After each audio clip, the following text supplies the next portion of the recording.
CM ಕುರ್ಚಿ ಸಂಘರ್ಷದ ಮಧ್ಯೆ ವಿದೇಶ ಪ್ರವಾಸ ಆಗ್ತಾ ಇದೆ. ಆಸ್ಟ್ರೇಲಿಯಾಗೆ ಹಾರಿರುವಂತದ್ದು 11 ಕಾಂಗ್ರೆಸ್ನ ಶಾಸಕರು. ಅಂದ್ರೆ ಈ 11 ಜನರಲ್ಲಿ 5 ಜನ MLCಗಳಿದ್ದಾರೆ, 6 ಜನ MLAಗಳು. ಸೊ ಹೀಗಾಗಿ 11 ಜನ ಕೌಂಟಿಗೆ MLAಗಳನ್ನ ತಗೊಂಡ್ರೆ 6 ಜನ ಹೋಗಿರೋದು.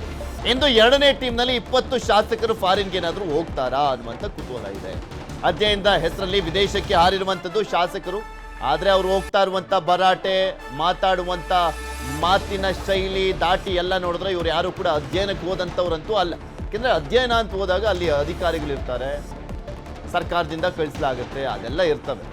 ಆದರೆ ಶಾಸಕರನ್ನ ಕಳಿಸ್ಬಿಟ್ಟು ಅಧ್ಯಯನ ಮಾಡಿಸಲಾಗ್ತಾ ಇದೆಯಾ ನಿಜಕ್ಕೂ? ಅದು ಒಂದೇ ಪಕ್ಷದ ಶಾಸಕರು. ಸಿಎಂ ಕುರ್ಚಿ ಆಸೆಯಲ್ಲಿರುವಂಥದ್ದು DKಶಿ ಟೀಮ್. ಅವರು ಕೂಡ ಅಲರ್ಟ್ ಅಂತೆ. ಆಪ್ತರ ಮೂಲಕ ವಿದೇಶಕ್ಕೆ ಹೊರಟವರ ಮಾಹಿತಿ ಸಂಗ್ರಹ ಅಂತೆ. ಇಲ್ಲಿ ಓದಂಥವ್ರು ಎಲ್ಲರೂ ಕೂಡ ಸಿದ್ದರಾಮಯ್ಯನವರ ಆಪ್ತರ, ಅದೊಂದು ಪ್ರಶ್ನೆ ಇದೆ.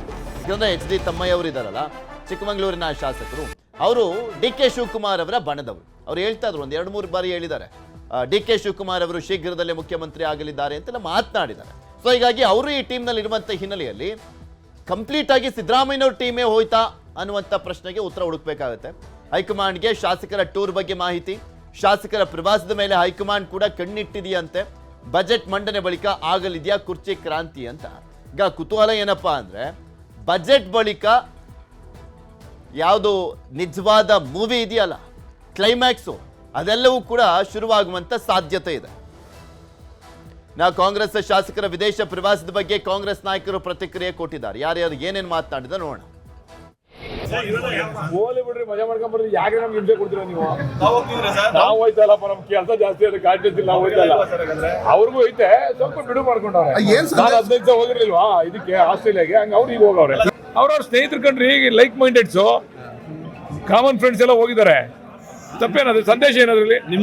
ನಮ್ಮನ್ನೇನು ಕರೆದಿಲ್ಲ ಅವರು. ನಾವು ನಮ್ದೇ ಒಂದು ಟೀಮ್ ಬೇರೆ, ಅವ್ರದೇ ಟೀಮ್ ಬೇರೆ. ಬಣ ಅಲ್ಲ ರೀ, ಈಗ ಅವ್ರು ಕೆಲವ್ರು ಏಜ್ ಗ್ರೂಪ್ ಅವ್ರು ಹೋಗವ್ರೆ, ನಾವು ಸಣ್ಣ ಏಜ್ ಗ್ರೂಪ್ ಅವ್ರು. ನಮ್ಮನ್ನ ಯಾಕ್ರಿ ಕರಿಬೇಕು? ಅವ್ರು ಸ್ವಂತ ದುಡ್ಡಲ್ಲ, ಅದಕ್ಕೆ ಏನ್ ಎಲ್ಲರೂ ಕರ್ಕೊಂಡು ಹೋಗ್ತಾರಲ್ರಿ? ಏನ್ರಿ ಅವ್ರು ಟೂರ್ ಹೋಗೋದು ಏನ್ ಸಂದೇಶ ಕೊಡ್ತದ್ರಿ?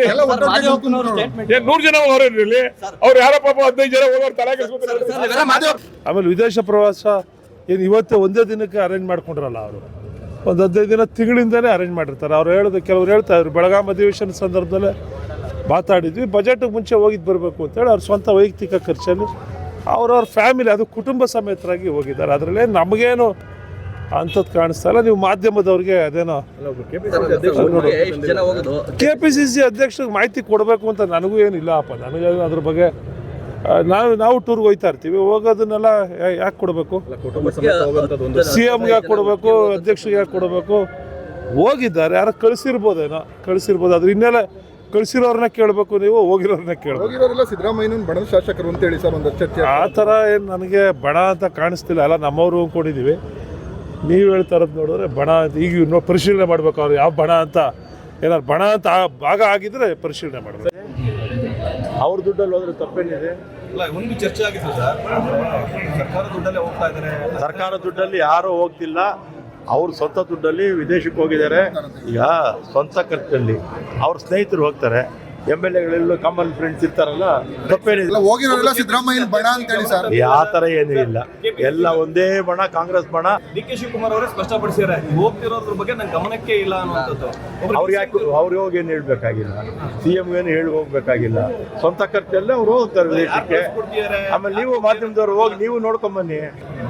ಮತ್ತೆ ನಿಮ್ಗೇನಾರ ಇದೆಯಾ ಸರ್? ನೀವು ಹೋಗ್ತಿದ್ದೀರಾ ಸರ್? ನಾನು ಈಗಾಗಲೇ 85 ದೇಶ ನೋಡಿದ್ದೀನಿ. ಅವಕಾಶ ಸಿಕ್ಕಿದ್ರೆ ಇನ್ನೂ ಒಂದು 85 ದೇಶ ನೋಡ್ತೀನಿ. ಕುರ್ಚಿ ಫೈಟ್ ನಲ್ಲಿ ನಾಯಿ ಜಗಳ ಕೂಡ ಜೋರಾಗಿ ನಡೀತಾ ಇದೆ. ಹಿರಿಯರಿಂದ ಇಂತಹ ಮಾತುಗಳು ಬರಬಾರ್ದು. ಮಹದೇವಪ್ಪ ಹೇಳಿಕೆಗೆ ರಂಗನಾಥ್ ಅವರ ತಿರುಗೇಟಿದೆ. ಒಬ್ಬೆದ್ ನಾರ್ತಾ ಇದೆಯಪ್ಪ ಕಾಂಗ್ರೆಸ್ನಲ್ಲಿ. ಬೀದಿ ನಾಯಿಗಳ ವಿಚಾರ ಎಲ್ಲ ಪ್ರಸ್ತಾಪ ಆಗ್ಬಿಡ್ತು. ಸ್ಪೆಷಲಿ HC ಮಹದೇವಪ್ಪ ಅವರು, ಸಚಿವರು, ಅವರು ಹೇಳಿದಂಥ ಮಾತು, ಬಾಲನೇ ನಾಯಿಯನ್ನು ಅಲ್ಲಾಡ್ಸಿದ್ರೆ ಹೇಗೆ ಅಂತ ಹೇಳಿದ್ರು. ಅದಕ್ಕೆ ಸರಿಯಾಗಿ ಟಾಂಗ್ ಕೊಟ್ಬಿಟ್ರು DK ಸುರೇಶ್ ಅವರು. ಕಾಂಗ್ರೆಸ್ನ ಕಟ್ಟಾಳುಗಳಿದಾರಲ್ಲ, ಕಾಂಗ್ರೆಸ್ನಿಗರು ಇದಾರಲ್ಲ, ಅವರು ನಿಯತ್ತಿನ ನಾಯಿಗಳು ಅಂತ ಹೇಳಿದ್ರು.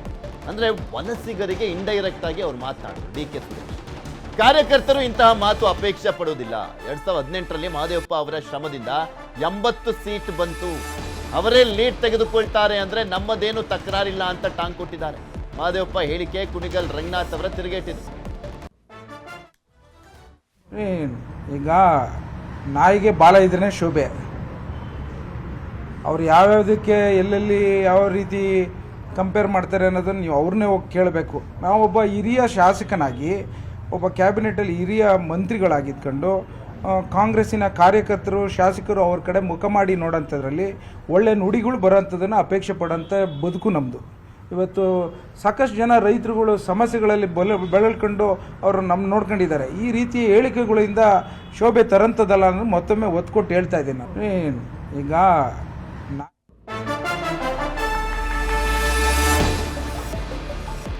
ಸಿದ್ದರಾಮಯ್ಯ ಕೊಟ್ಟ ಮಾತಿಗೆ ತಪ್ಪೋದಿಲ್ಲ, ಅದೇ ವಿಶ್ವಾಸದಲ್ಲಿ ನಾವು ಕೂಡ ಇದ್ದೇವೆ. ಶಾಸಕ ಕುಣಿಗಲ್ ರಂಗನಾಥ್ ಅವರ ಹೇಳಿಕೆ ಏನು ಇಂಡಿಕೇಟ್ ಮಾಡ್ತಾ ಇದೆ ಇದೆಲ್ಲ ನೋಡಿ. ಸಿದ್ದರಾಮಯ್ಯನವರು ಕೊಟ್ಟ ಮಾತಿಗೆ ತಪ್ಪೋದಿಲ್ಲ ಅಂತ ಹೇಳ್ತಾರೆ. ಇದನ್ನ DK ಸುರೇಶ್ ಅವರು ಹೇಳ್ತಾ ಇದ್ರು, DK ಶಿವಕುಮಾರ್ ಅವರು ಹೇಳ್ತಾ ಇದ್ರು. ಈಗ ಕುಣಿಗಲ್ ರಂಗನಾಥ್ ಅವರ ಹೇಳಿಕೆ ಸೂಕ್ತ ಸಂದರ್ಭದಲ್ಲಿ ಅವರೇ ಉತ್ತರ ಕೊಡ್ತಾರೆ.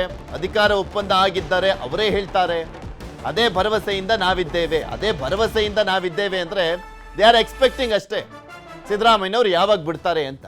ಇನ್ನೇನು ಅಲ್ಲ, ಮಾತಿನ ಮರ್ಮ, ಮಾತಿನ ಅರ್ಥ, ಒಳಾರ್ಥ ಎಲ್ಲ, ಗೂಢಾರ್ಥ ಎಲ್ಲ ನೋಡಿದ್ರೆ ಸಿದ್ದರಾಮಯ್ಯನವರು ಯಾವಾಗ ಬಿಟ್ಕೊಡ್ತಾರೆ ಅಂತ ಕಾಯ್ತಾ ಇದೀವಿ ಅಂತಿದೆ. ಸಮಯ ಬಂದಾಗ ರಾಜ್ಯದ ಜನರಿಗೆ ಸಿದ್ದರಾಮಯ್ಯನವರೇ ಉತ್ತರ ಕೊಡ್ತಾರೆ. ಅಫ್ಕೋರ್ಸ್ ನಾನು ಅದನ್ನು ಮೊದಲಿಂದಲೂ ಹೇಳ್ತಾ ಬಂದಿದ್ದೇನೆ. ನಮ್ಮ ಮಾನ್ಯ ಮುಖ್ಯಮಂತ್ರಿಗಳು ಇವತ್ತು ಶೇಕಡವಾರು 50-60 ವರ್ಷದ ಇತಿಹಾಸದಲ್ಲಿ ಯಾವತ್ತೂ ಅವರು ಮಾತು ಕೊಟ್ಟಂತೆ ತಪ್ಪಿಲ್ಲ ಅಂತ ನಾನು ಮೊದಲಿಂದಲೂ ಹೇಳ್ತಾ ಇದ್ದೀನಿ, ಈಗಲೂ ಅದೇ ಹೇಳ್ತೀನಿ. ಒಪ್ಪಂದ ಆಗಿದ್ದು ಮಾತಿದ್ರೆ 100% ಸಿದ್ದರಾಮಯ್ಯ ಸಾಹೇಬ್ರೆ ಇವತ್ತು ಕರ್ನಾಟಕ ಜನತೆಗೆ ಹೇಳ್ತಾರೆ ಅಂತ ನಾನು ಭಾವಿಸ್ತೇನೆ. ನಾನು ಅದೇ ಮಾತ್ರ ಹೇಳಿದ್ರು ಸರ್, DCM ಅವರಾಗರೆ ಮುಖ್ಯಮಂತ್ರಿಗಳೇ ಹೇಳ್ತಾರೆ ಅಂತ. ಅಫ್ಕೋರ್ಸ್ ಅದರ ನಿರೀಕ್ಷೆಯಲ್ಲೇ ಎಲ್ಲ ನಮ್ಮ ಕಾರ್ಯಕರ್ತರುಗಳು ಇದ್ದಾರೆ, ಅದೇ ನಿರೀಕ್ಷೆಯಲ್ಲಿ ಎಲ್ಲ ಜನತೆಯೂ ಇದೆ. ಸೊ ಹಾಗಾಗಿ ಮುಂದಿನ ದಿನಗಳಲ್ಲಿ ಹೈಕಮಾಂಡ್ ಅವ್ರ ಜೊತೆ ಕೂತು ಮಾತನಾಡ್ಕೊಂಡು ಮಾನ್ಯ ಮುಖ್ಯಮಂತ್ರಿಗಳಾದ ಸಿದ್ದರಾಮಯ್ಯ ಸಾಹೇಬ್ರೆ ನಿಮ್ಗೆಲ್ಲರಿಗೂ ಉತ್ತರ ಹೇಳ್ತಾರೆ ಅಂತ. ಇದೆಲ್ಲದ್ರ ಬಗ್ಗೆ ಇನ್ನಷ್ಟು ಮಾಹಿತಿಯನ್ನ ಕೊಡ್ತಾ ಹೋಗ್ತಾರೆ ನಮ್ಮ ಪ್ರತಿನಿಧಿ ಹೆಬ್ಬಾಕ ತಿಮ್ಮೇಗೌಡರು ನಮ್ಮ ಜೊತೆ ನೇರ ಸಂಪರ್ಕದಲ್ಲಿ ಜಾಯ್ನ್ ಆಗಿದ್ದಾರೆ. ತಿಮ್ಮೇಗೌಡರೆ, ಒಂದ್ ಕಡೆ ಫಾರಿನ್ ಟ್ರಿಪ್ನ ಚರ್ಚೆ, ಇನ್ನು ಒಂದ್ ಕಡೆ ಬೀದಿ ನಾಯಿಯ ಕಾಳಗ ಕೂಡ ಶುರುವಾಗಿರುವಂಥದ್ದು ಕಾಂಗ್ರೆಸ್ನಲ್ಲಿ. ಇವರ ಹೇಳಿಕೆಗಳನ್ನ ಗಮನಿಸ್ತಾ ಇದ್ರೆ ವಿರೋಧ ಪಕ್ಷದವರ ಅವಶ್ಯಕತೆನೇ ಇಲ್ಲ. ಆಡಳಿತ ಪಕ್ಷದಲ್ಲೇ ಮತ್ತೊಂದು ವಿರೋಧ ಪಕ್ಷ ಸೃಷ್ಟಿಯಾಗಿ ಇವರ ನಡುವೆ ಕಚ್ಚಾಟ ಕಾಂಗ್ರೆಸ್ ಅನ್ನ ಬೀದಿಗೆ ತಂದು ನಿಲ್ಲಿಸಿದೆ.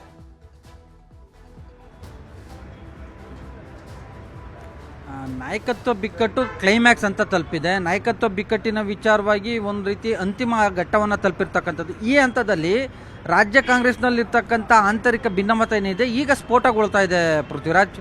ಯಾಕಂತ ಹೇಳಿದ್ರೆ ಸಿದ್ದರಾಮಯ್ಯನವರ ಪರಮಾಪ್ತ ಹಾಗೂ ಸಮಾಜ ಕಲ್ಯಾಣ ಇಲಾಖೆ ಸಚಿವ ಡಾಕ್ಟರ್ H.C. ಮಾದೇವಪ್ಪನವರು ಆಡಿದಂಥ ಒಂದು ಮಾತು ಅಂದರೆ ಬಾಲನೇ ನಾಯಿನ ಆಡಿಸ್ತಾ ಇದೆ, ಹೈಕೋರ್ಟೇ ಹೇಳಿದೆ ಬೀದಿ ನಾಯಿಗಳನ್ನು ಹಿಡಿದು ಒಳಗಡೆ ಹಾಕಿ ಅನ್ನುವಂಥ ಒಂದು ನಿಟ್ಟಲ್ಲಿ, ಅಂದರೆ ನಾಯಕತ್ವ ಬಿಕ್ಕಟ್ಟಿನ ವಿಚಾರವಾಗಿ ಪ್ರತಿಕ್ರಿಯೆಯನ್ನು ಕೊಡುವಂಥ ಸಂದರ್ಭದಲ್ಲಿ ಈ ಒಂದು ಮಾತುಗಳನ್ನು, ಈ ಒಂದು ಪದಗಳನ್ನು ಬಳಸಿರ್ತಕ್ಕಂಥದ್ದು ಸಹಜವಾಗಿ DCM DK ಶಿವಕುಮಾರ್ ಅವರ ಬಣದ ಆಕ್ರೋಶಕ್ಕೂ ಕೂಡ ಗುರಿಯಾಗಿರುವಂಥದ್ದು.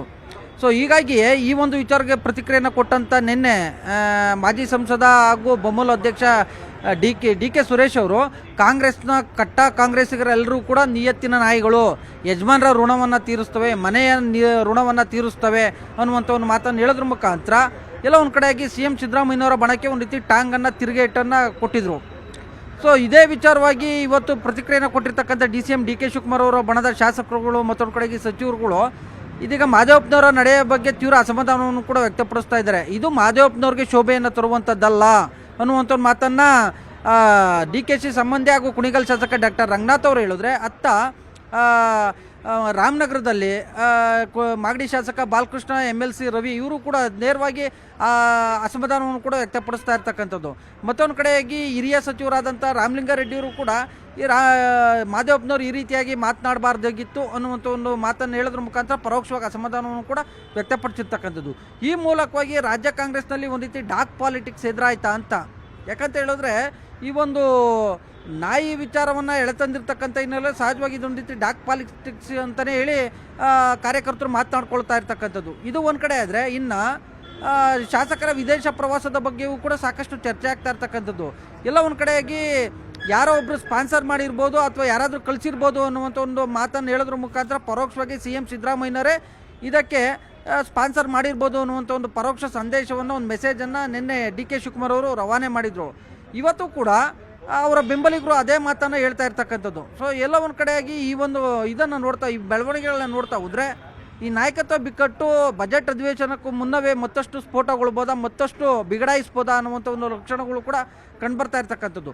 ಅತ್ತ ವಿದೇಶಕ್ಕೆ ತೆರಳಿರ್ತಕ್ಕಂಥ ಶಾಸಕರುಗಳು ಯಾವ ರೀತಿಯಾಗಿ ದಾಳವನ್ನು ಉಳಿಸ್ತಾರೆ, ಅಲ್ಲೇನಾದರೂ ಮಾತುಕತೆಯನ್ನು ನಡೆಸ್ತಾರಾ ಅಥವಾ ಒಗ್ಗೂಡಿ ಅಲ್ಲಿ ಅಂದರೆ ತಂಡೋಪತಂಡಗಳಾಗಿ ಹೋಗಿರ್ತಕ್ಕಂಥ ಶಾಸಕರುಗಳು ಅಲ್ಲಿ ಒಗ್ಗೂಡಿ ಶಕ್ತಿ ಪ್ರದರ್ಶನವನ್ನು ಅಥವಾ ಬಲ ಪ್ರದರ್ಶನವನ್ನು ಏನಾದರೂ ಮಾಡ್ತಾರಾ ಅನ್ನುವಂಥದ್ದು ಕೂಡ ಒಂದು ಕುತೂಹಲ ಮನೆ ಮಾಡಿರ್ತಕ್ಕಂಥದ್ದು.